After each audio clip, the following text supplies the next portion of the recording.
Capítulo 5. Los profetas revelan la venida de Cristo. El hombre llega a morar en la tierra. Desde nuestra vida premortal como seres espirituales hasta este valle mortal de aflicción y lágrimas hay un solo paso sencillo y fácil.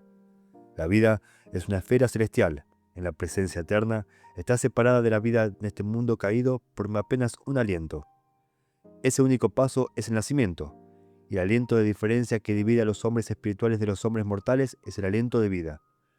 Nuestro hogar aquí es solamente una morada temporal, un lugar donde estamos separados, por el momento, del hogar eterno. Y así, en su infinita sabiduría, para sus propios propósitos y para nuestro progreso y desarrollo, Dios nuestro Padre nos colocó aquí en la tierra, y Dios creó al hombre a su propia imagen, a imagen de su propio cuerpo, varón y hembra los creó, y los bendijo y llamó su nombre Adán, el día en que fueron creados y llegaron a ser almas vivientes en la tierra sobre el estrado de Dios. Moisés 6, el 8 al 9. Dios es nuestro Padre, y Adán fue hijo de Dios, con quien Dios mismo habló. Después de haber dado el paso desde la preexistencia hasta esta tierra recién creada, después de que el aliento de vida llenó a su ser, Adán, nuestro Padre, el primer hombre de todos los hombres, escogió caer de su estado paradisíaco a uno del cual todas las aflicciones de la mortalidad pasarían sobre él. Su caída trajo la muerte temporal y la muerte espiritual al mundo. En su estado mortal y caído, los poderes procreadores prometidos en el jardín de Edén llegaron a su herencia natural, y siguiendo el modelo de su Padre eterno, engendró hijos e hijas a su propia semejanza, conforme a su imagen. Su posteridad, en su estado caído y perdido, llegó a ser carnal, sensual y diabólica por naturaleza. ¿Cuál es la misión del Mesías? Para salvar a la humanidad de la muerte temporal eterna, que es el sepulcro, y de la muerte espiritual eterna, que es el destierro eterno de la presencia de Dios, un Padre misericordioso proveyó un Salvador, su Hijo, un libertador prometido y Mesías. La liberación habría de venir por medio de su sacrificio expiatorio, unido, en el caso de la salvación de la muerte espiritual, a la obediencia por parte del hombre a las leyes y ordenanzas de su Evangelio eterno.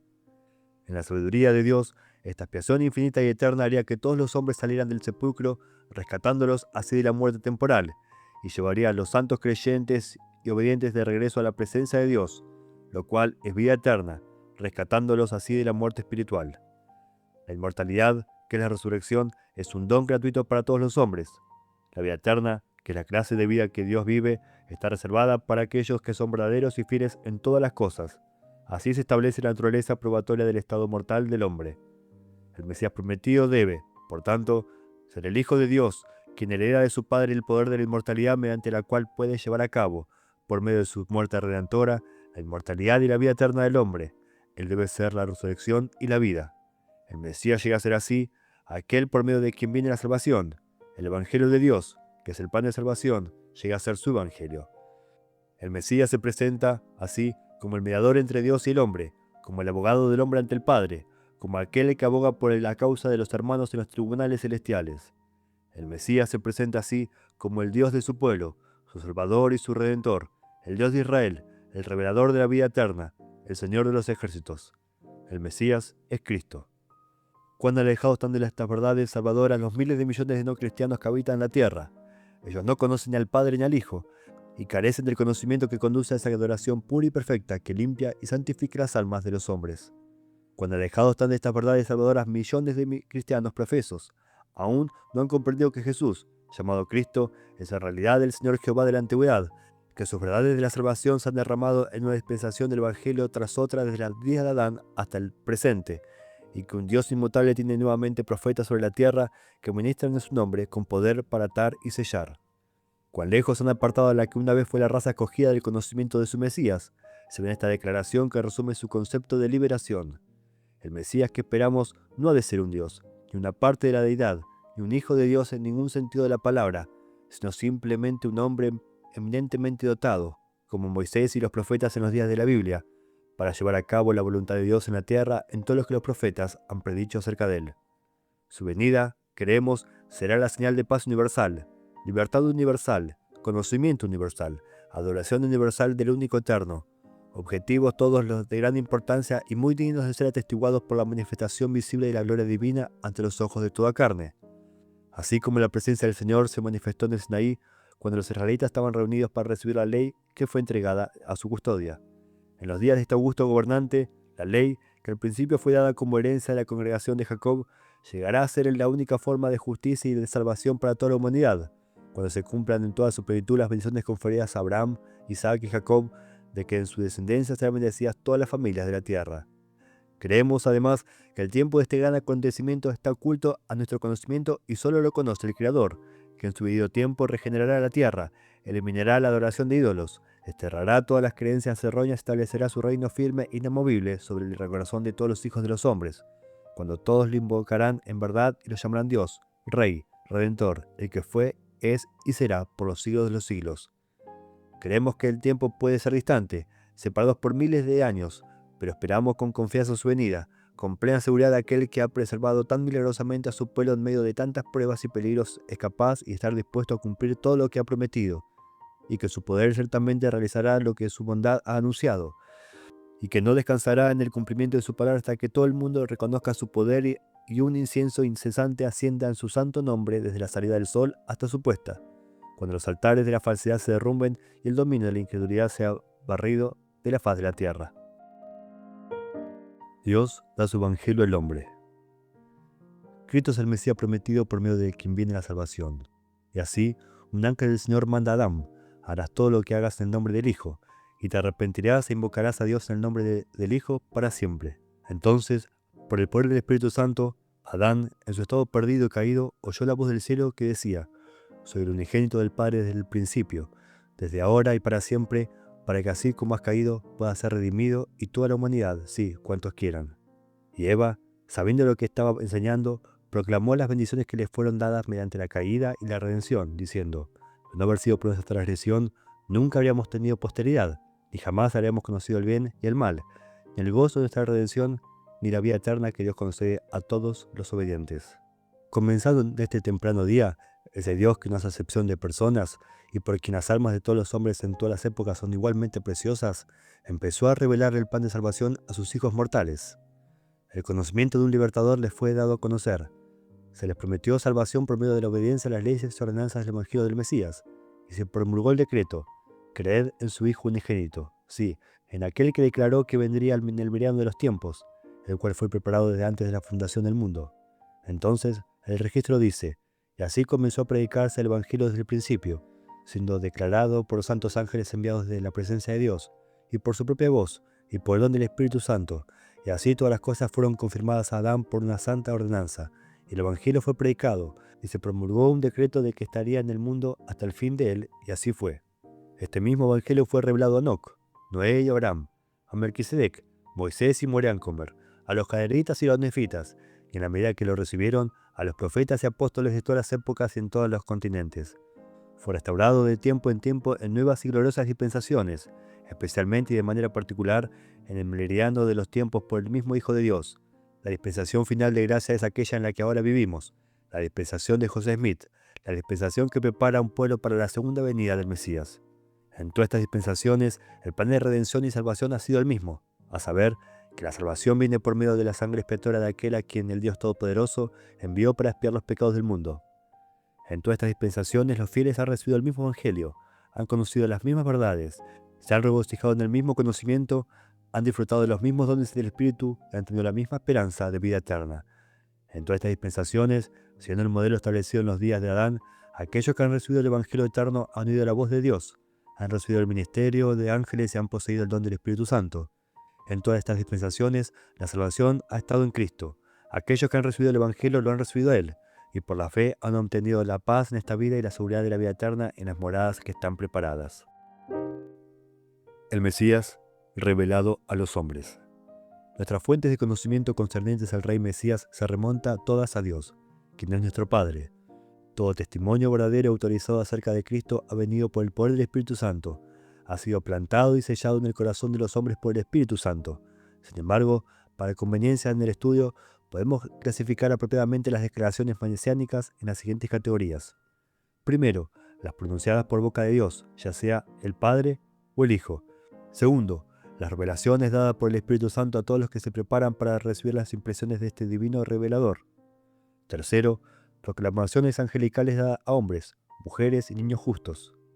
Cuarto, declaraciones de profetas, hombres cuya misión es revelar y dar testimonio de su Mesías. Quinto, testimonios de testigos vivientes, es decir, de todos los santos, todos los miembros de la Iglesia, todos los que poseen el santo sacerdocio, todos los que tienen el testimonio de Jesús.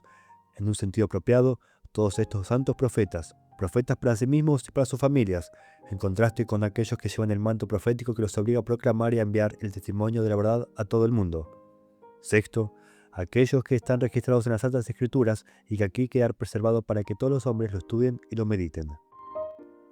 Profecías mesiánicas declaradas por Dios y ángeles. El mayor testigo del Hijo es el Padre. Yo doy testimonio de mí mismo, dijo el Señor Jesús a los judíos. Luego, acerca de su Padre, de quien más tarde diría, mi Padre mayor es que yo, nuestro Señor dijo, también el Padre que me envió ha dado testimonio de mí. Nunca habéis oído su voz ni habéis visto su aspecto. Pero otros hombres en otros días habían oído su voz y visto su aspecto. Su voz había sido la voz de aquel que testificaba de la filiación divina del Mesías prometido, y su aspecto era la imagen misma del Hijo. Hebreos 1:3.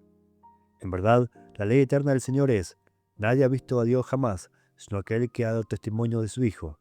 Nefi es uno de los que oyó la voz, y el testimonio que le fue dado fue, las palabras de mi amado son verdaderas y fieles, segundo Nefi 31:15. 6 siglos después, multitudes de descendientes oirían la misma voz proclamar, he aquí mi Hijo amado, en quien me complazco, en quien he glorificado mi nombre, a él oíd. Acerca de la Sion de Enoc, el registro dice, el Señor vino y habitó con su pueblo, y ellos moraron en rectitud. Que él dio testimonio entre ellos de su propia condición divina y de su poder redentora es evidente por sí mismo. Luego, después de que Sion, con el transcurso del tiempo, fue llevada al cielo, Enoc vio ángeles que descendían del cielo, dando testimonio del Padre y del Hijo, y el Espíritu Santo cayó sobre muchos, y fueron arrebatados por los poderes del cielo a Sion. Entonces fue cuando el mismo Señor que había morado entre ellos dijo a Enoc, yo soy el Mesías, el Rey de Sion, la roca del cielo, que es ancha como la eternidad. Todo el que entra por la puerta y sube por mí nunca caerá. Moisés 7:53. A medida que el tiempo de la venida de Cristo se acercaba, el año era aproximadamente el 82 a.C., el gran profeta Alma dijo a sus hermanos nefitas, ahora es el tiempo de arrepentirse, porque el día de la salvación se acerca. Luego sigue esta profunda y amplia explicación de cómo los ángeles estaban anunciando la venida de Cristo y cómo anunciarían el cumplimiento de sus profecías a otros hombres en su debido tiempo. Sí, y la voz del Señor por boca de ángeles, continúa Alma, lo declara a todas las naciones. Sí, lo declara para que tengan buenas nuevas de gran gozo. Porque aquí, ángeles lo están declarando a muchos en este tiempo en nuestra tierra. Y esto es con el fin de preparar el corazón de los hijos de los hombres para recibir su palabra al tiempo de su venida en su gloria. Era solo esperamos oír las alegres nuevas declaradas a nosotros por boca de ángeles acerca de su venida. Porque el tiempo viene, no sabemos cuán pronto, y será dado conocer a hombres justos y santos por boca de ángeles el tiempo de su venida, para que se cumplan las palabras de nuestros padres, conforme a lo que hablaron acerca de él, según el espíritu de profecía que estaba en ellos. Alma 13, 21, 26. Y la imparcialidad de Dios se manifiesta en el hecho de que estas buenas nuevas y estas alegres nuevas estaban siendo comunicadas por ángeles a los hombres, mujeres y también a los niños pequeños. Alma 32, 23. Probablemente las más gloriosas proclamaciones angelicales acerca de este Cristo, su venida y su sacrificio expiatorio, fueron hechas por el mensajero celestial que visitó al rey Benjamín, como está registrado en el capítulo 3 de Mosía. Este capítulo contiene un sermón predicado por un ángel sobre el más importante de todos los temas del Evangelio, la expiación del Señor Jesucristo. Pero probablemente el mejor resumen que tenemos de cómo y por qué Dios habló por su propia voz y envió ángeles para confirmar su palabra, lo da Mormón con estas palabras. Porque aquí, Dios, sabiendo todas las cosas, desde la eternidad hasta la eternidad, he aquí, envió ángeles para ministrar a los hijos de los hombres, a fin de manifestar lo concerniente a la venida de Cristo. Y en Cristo habría de venir todo lo bueno. Y también Dios declaró a los profetas por su propia boca que Cristo vendría. Y aquí, hubo diversas maneras en que se manifestó cosas a los hijos de los hombres que eran buenas, y todo lo que es bueno viene de Cristo. De otro modo, los hombres serían caídos, y ningún bien podría venir a ellos. Por tanto, mediante el ministerio de ángeles y por toda la palabra que salía de la boca de Dios, los hombres empezaron a ejercer fe en Cristo, y así, por la fe, se aferraron a toda cosa buena, y así fue hasta la venida de Cristo. Profecías mesiánicas dadas por el Espíritu Santo. Como ya se explicó en aquella parte del capítulo 3 titulada «Cómo vinieron las profecías mesiánicas», todas estas profecías han venido por el poder del Espíritu Santo, aun cuando fueran pronunciadas por dioses, ángeles u hombres. Pongamos ahora en perspectiva cómo y bajo qué circunstancias este tercer miembro de la Trinidad da testimonio de Cristo, para que los hombres creyentes puedan cumplir con la ley correspondiente y obtener para sí mismos el testimonio personal de que Jesús es el Mesías. En este contexto, nótese lo siguiente. Ningún hombre puede recibir el Espíritu Santo sin recibir revelación. El Espíritu Santo es un revelador. La pregunta entonces es cómo obtener revelación del revelador del Señor. Y la respuesta se encuentra fácilmente: obedecer la ley sobre la cual está predicado el recibir esa revelación. Esa ley es: el Espíritu Santo no morará en tabernáculo impuro. El Señor ha dicho que no habita en templos impuros, sino que mora en el corazón de los justos. Primero, el Espíritu Santo no morará en tabernáculo impuro, sino que mora en el corazón de los justos. Segundo, los pecados son remitidos mediante la fe, el arrepentimiento y el bautismo. De esa manera, y solo de esa manera, el alma contrita es purificada para ser un recipiente adecuado de revelaciones provenientes del revelador. Un buscador sincero y honesto de la verdad puede recibir un destello de revelación del Espíritu Santo que le diga que Jesús es el Cristo, que José Smith es un profeta de Dios, que el Señor ha restaurado la plenitud de su Evangelio eterno en este día, que el libro de Mormón es la mente, la voluntad y la voz de Dios para el mundo de hoy. Ese resplandor de luz recién encontrado será como un relámpago en la tormenta nocturna. Mostrará el camino que conduce a la luz pura del día, pero a menos que quien reciba esa luz camine en ella, a menos que siga el sendero, permanecerá en tinieblas y perderá el conocimiento que estuvo dispuesto a recibir. En el sentido pleno y completo que se requiere para recibir revelaciones duraderas de la filiación divina de nuestro Señor, el Consolador, al cual el mundo no puede recibir y cuya compañía está reservada para los santos de Dios y no solamente a los miembros de la Iglesia. Son solo los fieles quienes reciben el don del Espíritu Santo. Este don es el derecho a la compañía constante de ese miembro de la deidad. Se recibe mediante la imposición de manos después de la fe y el arrepentimiento. Solo entonces los que aman al Señor reciben el cumplimiento de la promesa: por el poder del Espíritu Santo podréis conocer la verdad de todas las cosas. Para preparar a los hombres a recibir su revelación del Espíritu Santo, el Señor envía su Espíritu, es decir, la luz de Cristo, el Espíritu omnipresente que vivifica la mente e ilumina el intelecto, que guía hacia sendas de justicia y que atrae a los hombres a hacer convenios mediante el bautismo y recibir el don del Espíritu Santo. Así, el registro dice de los nefitas alrededor del año 78 a.C. El Señor derramó su Espíritu sobre toda la faz de la tierra, para preparar las mentes de los hijos de los hombres, o para preparar sus corazones a fin de recibir la palabra que se enseñaría entre ellos en el tiempo de su venida, para que no se endurecieran contra la palabra, para que no fueran incrédulos y siguieran hacia la destrucción, sino que recibieran la palabra con gozo, y como una rama fueran injertados a la vid verdadera, para que entraran en el reposo del Señor, su Dios. Alma 16, 17. Los que siguieron las impresiones de este Espíritu y recibieron el Evangelio, fueron bautizados, obtuvieron el don del Espíritu Santo y se convirtieron en receptores de revelación personal concerniente a Cristo y su venida. Cuando los siervos del Señor predican el Evangelio por el poder del Espíritu Santo a aquellos que han escuchado la luz de Cristo, las personas así suavizadas y preparadas para recibir la verdad, se arrepienten de sus pecados y obtienen por sí el don del Espíritu Santo. Cuando la Escritura dice: el Señor Dios llamó a los hombres por medio del Espíritu Santo en todas partes y les mandó que se arrepientan, significa que el Señor los llamó por medio de las bocas de sus siervos, quienes fueron inspirados y guiados por el Espíritu Santo, no que personas impuras recibieran las impresiones de ese santo ser. Y así es como los hombres llegan a conocer al Mesías, que es el Cordero de Dios, de quien el Espíritu Santo da testimonio, desde el principio del mundo hasta este tiempo, y desde este tiempo en adelante y para siempre. Todos los profetas profetizaron de Cristo. El hombre ha caído, el hombre está perdido, no hay esperanza para los descendientes de Adán, la muerte prevalece y reina la oscuridad. Solo Dios puede soltar las ataduras, solo Él puede romper las cadenas. Debe haber un libertador, un salvador del mundo. Cuán grande es la importancia de dar a conocer estas cosas a los habitantes de la tierra, para que sepan que no hay carne que pueda morar en la presencia de Dios, sino por los méritos, la misericordia y la gracia del Santo Mesías. Su venida y ministerio, la expiación que había de realizar, la redención provista mediante su sangre, la resurrección que alcanzaría a todos los hombres a causa de él, la vida eterna con los dioses del cielo para todos los fieles. Estas son las cosas que constituyeron la escena de los mensajes y ministerios de todos los profetas desde el principio del mundo. Y así como lo son también de los profetas y apóstoles que han venido desde que él ministró entre los hombres mortales. Algunos eruditos sectarios que creen en las profecías mesiánicas suponen que estas declaraciones divinas son poco en número y que procedieron de relativamente pocos videntes. El hecho es que estas profecías son tan numerosas como las arenas del mar, y quienes las pronunciaron son suficientes en números como para poblar ciudades, llenar naciones y cubrir continentes. Todos los profetas, todos los antiguos predicadores de justicia, todos los ciudadanos de Dios, todos los santos de la antigüedad, todos aquellos de Adán hasta Juan que tuvieron el don del Espíritu Santo, Todos ellos dieron testimonio en términos mesiánicos. Todos tuvieron una esperanza nacida en el Espíritu de Cristo, que había de venir, y afortunadamente algunos de ellos fueron llamados para ser profetas al pueblo y se han preservado porciones de sus palabras para nosotros. Nefi habla de las visiones y profecías de su padre, Leí, quien enseñó que el Señor Dios levantaría un profeta entre los judíos, sí, un Mesías, o en otras palabras, un Salvador del mundo.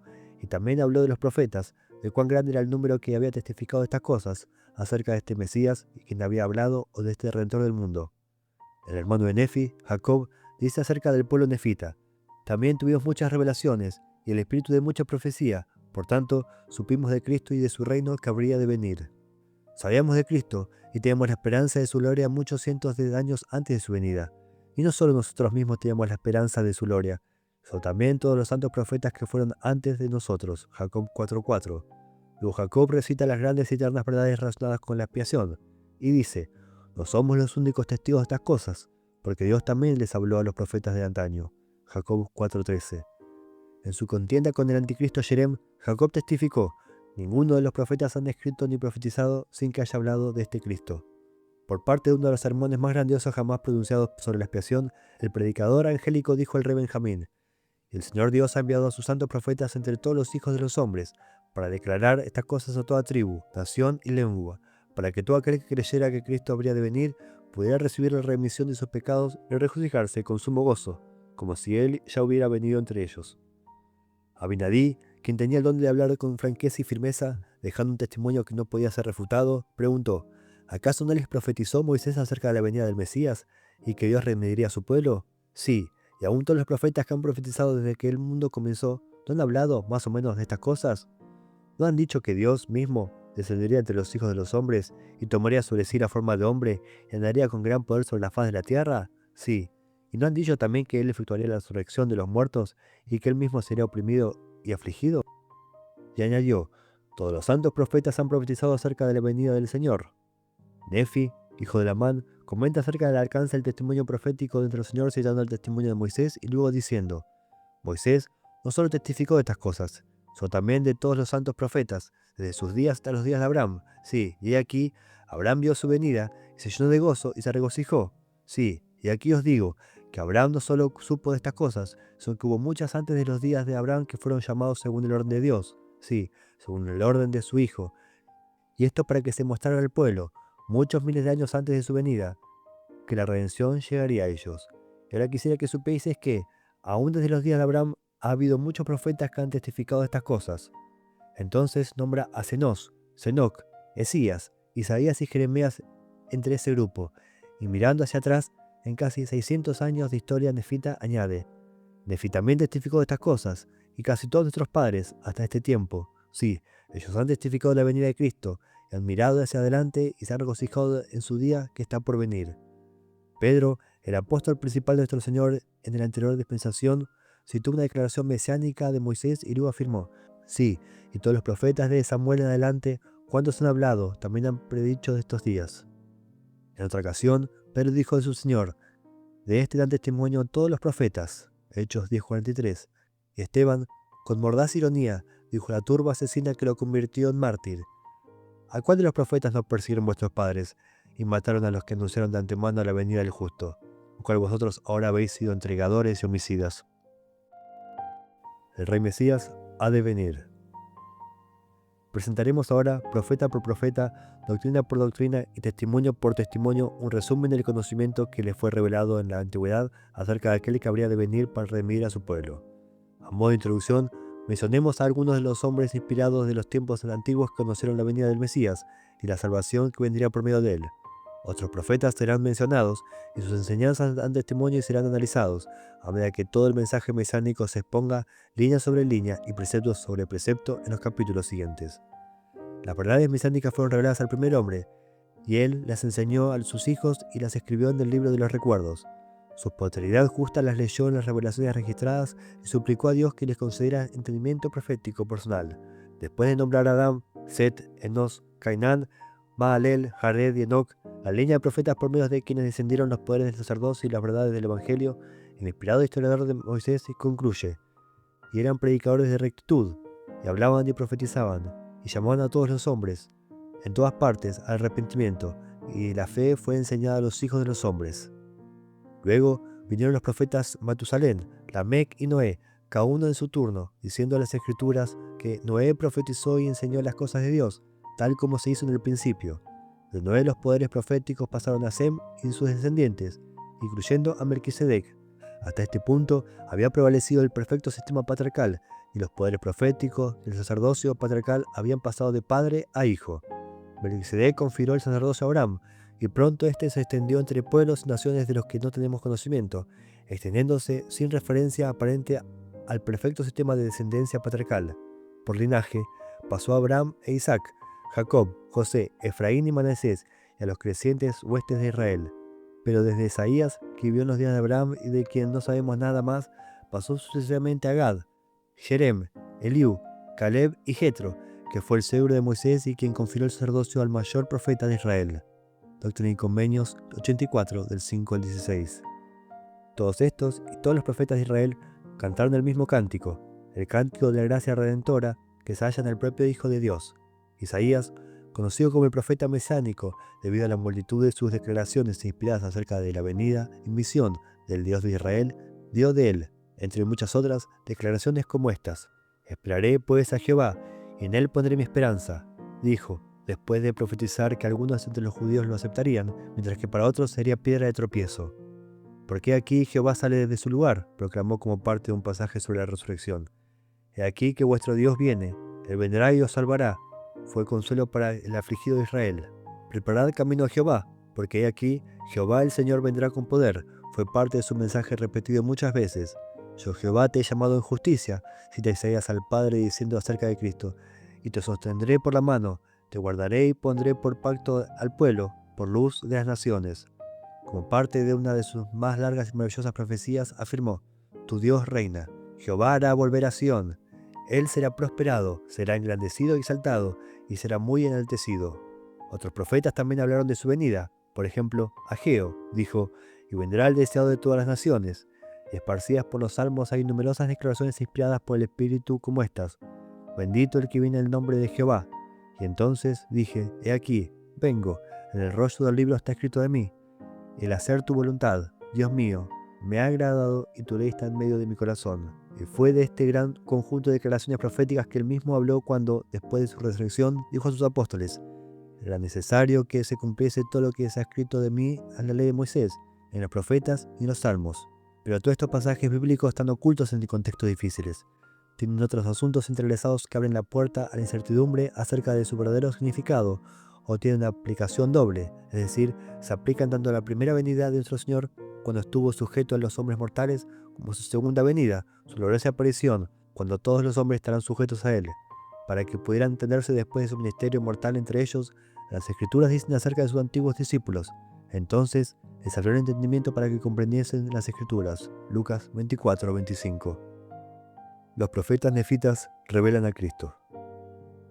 Es a nuestros hermanos nefitas a quienes acudimos para encontrar declaraciones proféticas claras y perfectas acerca del apóstol y sumo sacerdote de nuestra profesión, Cristo Jesús. A modo de ilustración solamente, observaremos lo siguiente. Leí vio en visión la venida de Cristo y a los 12 que ministraron con él. Un mensajero celestial le dio un libro, y las cosas que leyó en el libro manifestaban claramente la venida del Mesías y también la redención del mundo. Nefi tuvo muchas visiones y revelaciones, y el conocimiento así obtenido pudo aclarar con autoridad: el Mesías viene, y según la palabra de los profetas y también las palabras del ángel de Dios, su nombre será Jesucristo, el Hijo de Dios. La gran cuestión, como la llamó Molec, y no hay ni puede haber una más importante, es si la palabra está en el Hijo de Dios o si no habrá Cristo. Su respuesta: la palabra está en Cristo para salvación. Su testimonio personal: estas cosas son verdaderas. Yo sé que Cristo vendrá entre los hijos de los hombres para tomar sobre sí las transgresiones de su pueblo, y que expiará los pecados del mundo, porque el Señor Dios lo ha dicho. ¿Crees en Jesucristo, que ha de venir? Tal fue la pregunta que Alma le hizo a su hijo Lamán, menos de un siglo antes del nacimiento de nuestro Señor. Tal como lo había declarado a Corior, el propio testimonio de Alma fue: yo sé que hay un Dios, y también que Cristo vendrá. Su testimonio similar a su hijo Corentón fue: te digo que ciertamente vendrá para quitar los pecados del mundo. Sí, viene para declarar las buenas nuevas de salvación a su pueblo. Enseñar que la salvación está en Cristo y luego dar testimonio de que tales enseñanzas son verdaderas era el método misional perfecto entonces como lo es ahora. Cuando Amón estuvo ante el rey Lamoni, por ejemplo, comenzó desde la creación del mundo y también la creación de Adán, y le relató todas las cosas concernientes a la caída del hombre. Pero esto no fue todo, porque le explicó el plan de redención, que fue preparado desde antes de la fundación del mundo, y también les dio a conocer los concernientes a la venida de Cristo. De manera similar, cuando Aarón estaba haciendo obra misional entre los lamanitas, preguntó: ¿crees que el Hijo de Dios vendrá para redimir a la humanidad de sus pecados? Después de recibir una respuesta negativa, comenzó a abrir las escrituras en cuanto a la venida de Cristo y también acerca de la resurrección de los muertos, y que no podía haber redención por la humanidad sino por medio de la muerte y los padecimientos de Cristo y la expiación de su sangre. Cuando profetas y misioneros dan testimonio de Cristo y de su evangelio, esto tiene el efecto de dividir al pueblo: o creen y obedecen, o no creen y desobedecen. Esto es cierto tanto dentro como fuera de la iglesia. En los días de Alma, muchos que pertenecían a la iglesia misma tenían un espíritu de incredulidad y rebelión, y la iniquidad de la iglesia era una gran piedra de tropiezo para aquellos que no pertenecían a la iglesia, y así la iglesia empezó a decaer en su progreso. Este espíritu de iniquidad alentó a que los que no eran miembros de la iglesia en cursos de maldad, hasta que toda la nación nefita se llenó de corrupción. Esto fue una gran causa de lamentación entre el pueblo, mientras que otros se humillaban, socorriendo a los que necesitaban de socorro, impartiendo de sus bienes a los pobres y necesitados, alimentando al hambriento y sufriendo toda clase de aflicciones por causa de Cristo, que habría de venir según el espíritu de profecía, esperando con anhelo aquel día, reteniendo así la remisión de sus pecados, llenos de gran gozo por causa de la resurrección de los muertos, según la voluntad y el poder de liberación de Jesucristo de las ligaduras de la muerte. Alma 4 del 10 a 14. Qué maravilloso efecto tiene la predicación de la palabra sobre los justos y también sobre los injustos.